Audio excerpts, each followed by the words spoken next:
నమస్కారం. నా పేరు ఇప్పుడు మా ఫ్రెండ్స్ నేను అడుగుతాను ఉగాది ఎలా జరుపుకునేవాళ్ళ అనేసి. మాయా, అప్పట్లో ఉగాది ఎలా జరుపుకునేవాళ్ళ ఏమోరా మాయా, నాకు తెలియదు. మన ఊర్లో సుబ్బారావు బాబాయ్ ఉంటారు.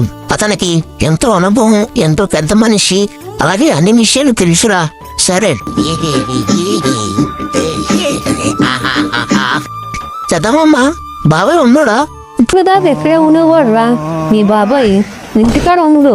ఇక్కడ నుంచి అంటే ఎక్కడికంటే అక్కడ తినిపోతాడు రా బాబాయ్. అదొక జబ్బు. ఊరే తిండాలక ఒక పొట్టు దగ్గర కిందంట్రా. చింతపండు అయిపోయింది అనుకున్నాను, కానీ ఇంట్లో నీకు చింతపండు ఉన్నది. ఆ కొట్టూరు దగ్గరికి వెళ్ళి చింతపండు కట్టొద్దని చెప్పరా మనోడా.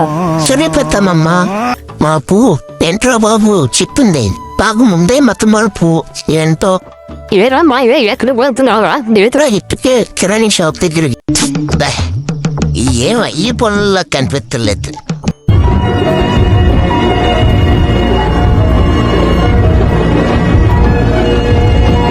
ఏంటమ్మా, ఏంటి చెప్పు, ఏటి కావాలి నీకు?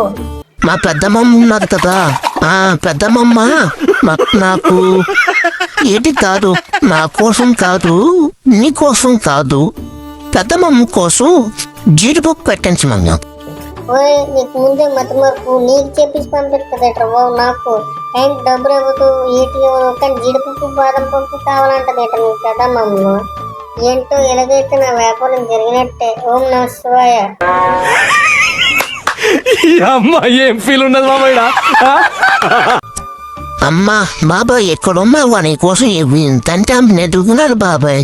అప్పట్లో ఉగాది ఎలా జరుపుకునేవారు బాబాయ్? అప్పట్లో ఒకలా ఉండేది మనవడా, ఇప్పుడైతే ఒకలా ఉంటుంది మనవడా. అదేంటి బాబాయ్ అలా అంటావు? అంతే మనవడా. మరి ఇప్పుడైతే ఉగాది ముందు రోజు ఒక షాప్ దగ్గరికి కానీ మార్కెట్కి కానీ వెళ్ళిపోయి ఉగాది రోజు కానీ ఒక బెల్లం సామారు ఏటి కావాలో అవన్నీ కొనేసి ఉగాది రోజు పచ్చడి చేసి అన్నం పెట్టుకొని ఉగాది రోజు తినేసి ఎవరి పనులు వారికి వెళ్ళిపోతున్నారా మనవడా. అదే అప్పట్లో అయితేనా ఇలా ఉండేది కాదురా మనవడా. ఒక మంచి మూమెంట్లుగా ఉండేదిరా మనవడా. నీళ్ళు తాగుతావా మనవడా? అదేంటి బాబాయ్ నేను నిన్న అడగాల్సి నన్ను అడుగుతున్నావు? సరదాగా మాట్లాడడం లేరా మనవడా. నేనైతే మందు తాగుతాను కానీ ఈ నీళ్ళేం తాగుతానరా. ఏంటో ఇలా నీకు మతమరిపోయేట్రా బాబు. సరే సరే నువ్వు వినరా. ఉగాది రోజు వారం రోజుల ముందే కాకుండా ఇంకా ముందు మా ఫ్రెండ్స్ అందరం కలిసి ఒక మీటింగ్ పెట్టుకునేవాళ్ళంరా. ఏంటి ఆ మీటింగ్ అంటే, ఏ చెట్టుకి వెళ్ళి ఏ మామిడికాయలు తెంపాలి, ఏ తోటకి వెళ్ళాలి, ఎప్పుడు వెళ్ళాలి, ఏ టైంకి వెళ్ళాలి అనేసి మాట్లాడుకునే వాళ్ళంరా. మేము అన్నీ చూసేవాళ్ళం. ఎక్కడైతే పెద్ద మామిడికాయలు ఉన్నాయో అక్కడికి వెళ్ళి ఒక దగ్గర 5, ఒక దగ్గర ఇంకో దగ్గర 5 మామిడికాయలు తెంపి అవన్నీసి ఒకళ్ళ ఇంటి దగ్గర పెట్టుకునే వాళ్ళంరా మామిడికాయలు. అలాగే చింత చెట్టు దగ్గరికి వెళ్ళి చింతపండు కూడా అలా సేకరించే వాళ్ళంరా. అదే ఇప్పుడైతే చింతపండు ఒక కిరాణీ షాప్ దగ్గరికి వెళ్ళి కేజీ చింతపండు ఇవ్వండి అని అడుగుతున్నారు. ఏంటో ఇప్పుడైతే వేప పువ్వు ఒక 5 రూపాయలు ఇవ్వమ్మా అనేసి మార్కెట్లో అడుగుతున్నారు. అప్పుడైతే వేప పువ్వు చెట్టు దగ్గరికి వెళ్ళి వేప పువ్వు కోసి వేప పువ్వు ఇంట్లో ఉంచుకునే వాళ్ళము. అలా అన్నీ సేకరించి ఉగాది ముందు రోజు ప్రతి ఒక్కరమును అన్నీ సమానంగా పంచుకునే వాళ్ళం రా మనవడా. అయితే ఇవన్నీ చేస్తుంటే ఒకరు చూసేసేవాడ్రా. వాడి ఎవరితోనైనా చెప్తాడేటో అని భయపడి వాడికి 2 మామిడికాయలు, కొన్ని వేప పువ్వు, చింతపండు వాడికి ఇచ్చి వాడిని మా టీంలో తీసుకునే వాళ్ళం రా మనవడా. ఒక్కసారి అయితే వాళ్ళు తెంపుతున్నప్పుడు దొరికిపోయేవారా.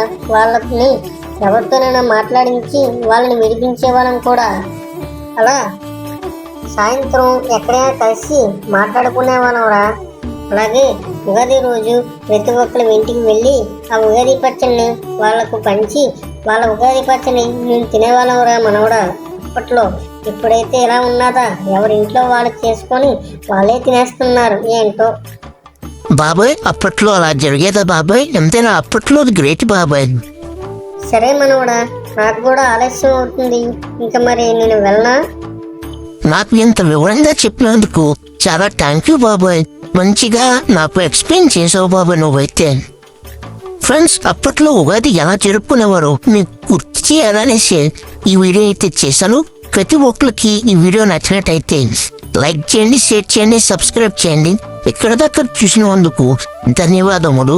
ఇలాంటివి ఎన్నో తెలుసుకోవాలనుకుంటే మన ఛానల్ని ఫాలో చేయండి.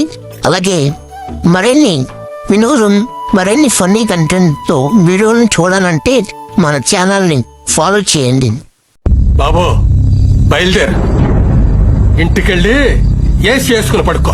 వెళ్ళు.